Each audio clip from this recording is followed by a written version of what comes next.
Hello and welcome to Spiritual Connections LLC. I'm Angelina, your spiritual alignment coach, and I want to talk to you guys today about something that I call the volcano effect and how this particular type of energy hoarding may be causing havoc and destruction in your life, and how to release this old pattern and embrace a new way of experiencing emotion in a way that allows energy to flow freely in your life. Before we jump into that, please make sure you like this video and subscribe, hitting that little bell so that you get notified whenever I post a new video. So now that you like this video, let's talk about the volcano effect. The volcano effect is essentially where you collect evidence throughout your life that supports one idea. And typically this one idea revolves around some sort of negative belief system or negative idea in your life. So this might be resentment, it might be guilt, it might be sadness or anxiety. So this type of energy hoarding is essentially where you feel as if you don't have the space to express yourself freely with kindness and understanding. And so you continue to push the emotions down until there's simply no space to push them down anymore, and that energy explodes all over anybody and everybody who's in your general vicinity. Like I said, this doesn't necessarily have to be anger or resentment. It could be sadness or anxiety. Happiness would probably be a good thing, but I'm sure happiness as well. So thinking about the ways in which we hold on to this type of energy, there are some things that we implement in our day-to-day life that helps us to kind of release some of the pressure and tension so that we can let go of this energy as we continue throughout our day so that we don't explode. So the first thing I want to talk about is venting. So it's actually kind of cool. So for any of you guys who know anything about volcanoes or air or pressure, venting is something that volcanoes also do. And so it's interesting that we do it as well. So what is venting? Without further ado, what is venting? Venting is essentially when we talk to somebody that we love or we trust about the things that we're feeling. Okay, so this could be our sadness or our anger or resentment. This is the person we share these things with. Oftentimes this is like a coworker or a friend, family member, significant other, whatever.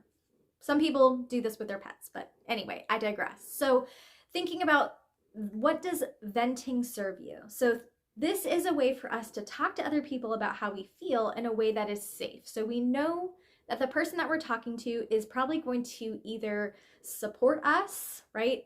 They're going to give us the same energy back, and they're going to help us understand our worth in the situation. So thinking about this in terms of anger. So I might be angry at a coworker. Okay, so this coworker always shows up late, or they always leave early, or they don't do their job all the way, right? They halfway do everything. So whatever this thing is, this is frustrating inside of me. So I'm going to go and I'm going to talk to another coworker about this. So I'm going to tell this coworker, oh, tic-tac, she's always just not doing her stuff. She's, she shows up late. She doesn't do a good job cleaning or, whatever. So this other coworker is going to be like, oh yeah, totally. That person does suck. They're always late. I'm so sick of it.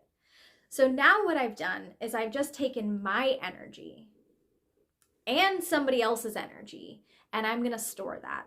So going back to what does the conscious mind do? So the conscious mind says, hey, there's something going on. There's a problem.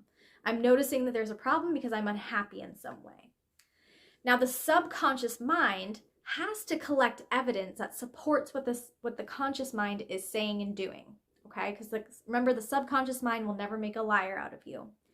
So if you tell your conscious thinking mind, that person's the problem, that person is the reason why I'm always angry, your subconscious mind is going to collect all this evidence that supports that this person is a problem. Okay, So now you've just gathered more evidence and you've stored it within yourself, remembering that you're probably not going to talk to that person about it yet. You're not going to talk to that person yet. So you've just collected all this evidence, it's stored within you, you feel it, you feel the anger, you feel the tension, the frustration, and it exists. So then the next day you go to work and you're working with tic-tac. This tic-tac person is always late, they never do a good job, and it always falls all on you, okay? So now that's your conscious thinking, and it's also your subconscious awareness that's being reinforced. So now if that person shows up late, that's more energy. Now you've just stored that. If they don't do as good of a job as you think they should, now you've just held on more, right? Eventually this tension is going to build and build and build until it explodes, right? And you're going to lash out against that person and there's going to be a conflict, okay? Now this conflict might resolve itself, right? And everybody might walk away feeling better after the conflict. But here's the problem. In your subconscious mind, you've just reinforced that the only way that you can resolve any sort of conflict is to explode, okay? So you've just told your subconscious mind, this is the only way. And your subconscious mind has accepted that in the past. And my question to you is, does this really work for you? Thinking about all the ways in which you could be experiencing your life, is this kind of explosive way really working for you? Now, I want to also give you guys an example of how this works with sadness or anxiety. Okay, so let's say I have some like sadness. I'm sad because maybe I don't have really close relationships and I'm feeling really lonely. And in this day and age, a lot of us are feeling pretty lonely. So I'm feeling lonely and I'm feeling sad. So on the conscious level, what I want is to make friends and to have lasting relationships and kind of have this passion experience. But on the subconscious mind, I've collected evidence that supports this idea that I'm not loved or wanted, or I'm not worth the time to get to know because I'm sad, right? And people just simply won't understand me. Remember, this is subconsciously. This isn't on the conscious level you're saying, nobody loves me, although some people do. On the subconscious level, you're saying, I don't understand why nobody loves me, and you're going to collect evidence that supports that idea. So how does this manifest itself? Oftentimes when we think about sadness as the volcano effect, this looks like slowly pulling away from people, right? So it kind of puts the responsibility on them to reach out to us to show us how they feel. If they don't, then we're going to pull that into ourselves and we're going to accept that as part of our subconscious makeup to say like, see, nobody's reaching out to me. That means they don't care. And then I'm going to feel more sad. Okay. And then maybe I don't go to work one day because I'm just not feeling good. I'm feeling sad. I just don't feel like it's worth it. And nobody checks up on me. Well, then I'm going to take that in too, right? I'm going to keep holding that in, keep pulling that in. Now, if there is somebody that I feel it's safe to vent to, I will vent to them about my sadness. And chances are that person will attempt to invalidate our feelings by saying something like, no, we all really do love you and we all really do want you around. Thinking about the subconscious mind though, the evidence that's being given to me that I've held on to doesn't support that statement. So it's not accepted, okay? So we just continue to gather this evidence until such a time where we explode. Now, typically this sadness explosion looks much different than like the anger, resentment explosion. The sadness explosion might look like burnout. It might look like just out of the blue, breaking up with your friends or disappearing, like ghosting somebody.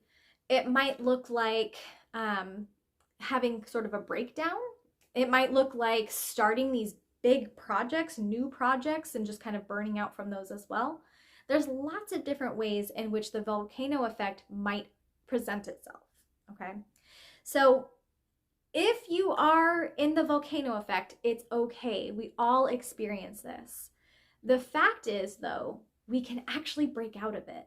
And it's much easier than we think it is. So I want to talk now that we've kind of like brought it all down, let's talk about how we can release the volcano effect in a way in which we can still release the pressure.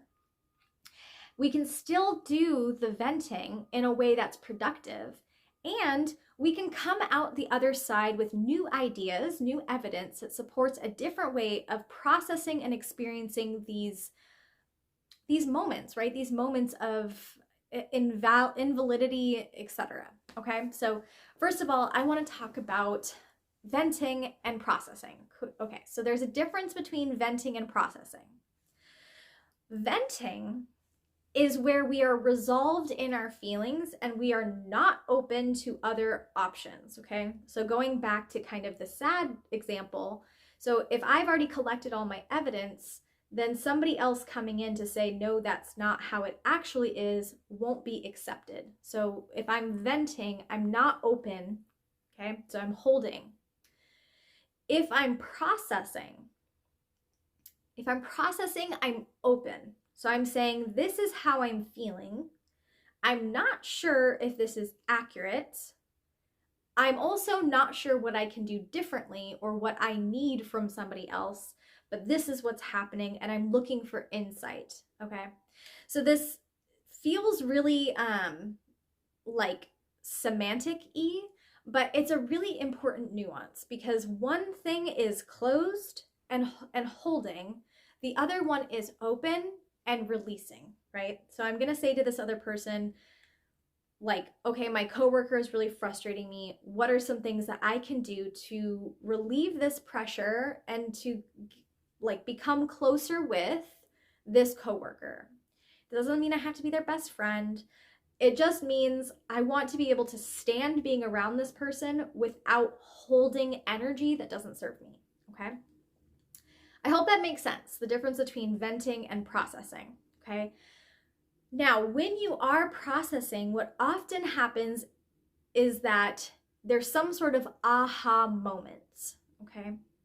The aha moment is the total release of the energy. This is different from venting because venting is the slight release, okay? So thinking about maybe a hot air balloon. So if I'm a hot air balloon, I'm in the sky. When I let a little bit of air out, I go up, right? Or I go down. And if I put more air in, I go up. Okay, so when I'm venting, I'm just letting off some of the air so I can come down. The energy still exists. When I'm processing, all of the energy is being let go of so that I can truly move forward. Just waiting to see if my dog's gonna be crazy. Okay, she's all right. Okay, so processing, I'm letting go of this emotion so that I can think clearly, rather than venting where I'm holding on to the energy and I'm just letting a little bit off at a time until such a point where there's just no other option except to explode. All right. The next thing that really helps in terms of the volcano effect is to consciously tell, so consciously I'm telling my subconscious mind, hey, we're not collecting evidence for this thing anymore, okay? I don't want to collect evidence that I'm mad at my fiance, right? I'm not gonna collect evidence anymore that I'm angry because I don't want to be angry anymore. Instead, I wanna collect evidence that supports the idea that we love each other and we are working together towards our goals, right? Or whatever. So I'm telling my subconscious mind this. I'm not collecting this evidence anymore. Then I'm going to tell myself, okay, so because I want this goal, which is to be happy, be in companionship, resolve conflict, etc., what would it feel like or look like to be in that space? So what would it look like for me to be working in companionship with my fiance? Maybe updating him via text if plans change. Maybe, you know, I went to the grocery store and I picked up his favorite snack. Maybe it's, you know, I had a honey-do list, and instead of leaving it for him, I just decided to do some of the things I could do myself, right? Whatever that looks like, the sky is the limit, really. But it's to say, okay, I'm not collecting this evidence, I'm collecting this evidence. And when you receive that new evidence, is to say, holy cow, this actually does work. This person actually does love me, or this job really is my passion, or whatever that looks like. All right, everyone, I hope this makes sense for you. I hope this has been a useful tool.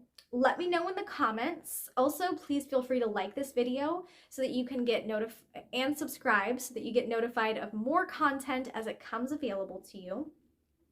This is one of the ways in which we hoard energy. There are much, much more, and more videos will come out this week that will help us to kind of understand the problematic behaviors that we are perpetuating and to reinstate new behaviors that may be more helpful for us in the future. I want to say a special thank you to all of you who have watched this video, who appreciate this content. Please leave me any comments, questions, or feedback, whatever you have for me. If you like this content and want to see more of it, I would love to hear that feedback as well. And there will be more videos coming this week of other tips and tricks to kind of release the subconscious old patterns and step into the new patterns of release and living in your most authentic self and the best version of you. All right, everyone, until tomorrow, I'm Angelina with Spiritual Connections, LLC, and thank you so much for joining me on my journey. I'll see you all next time.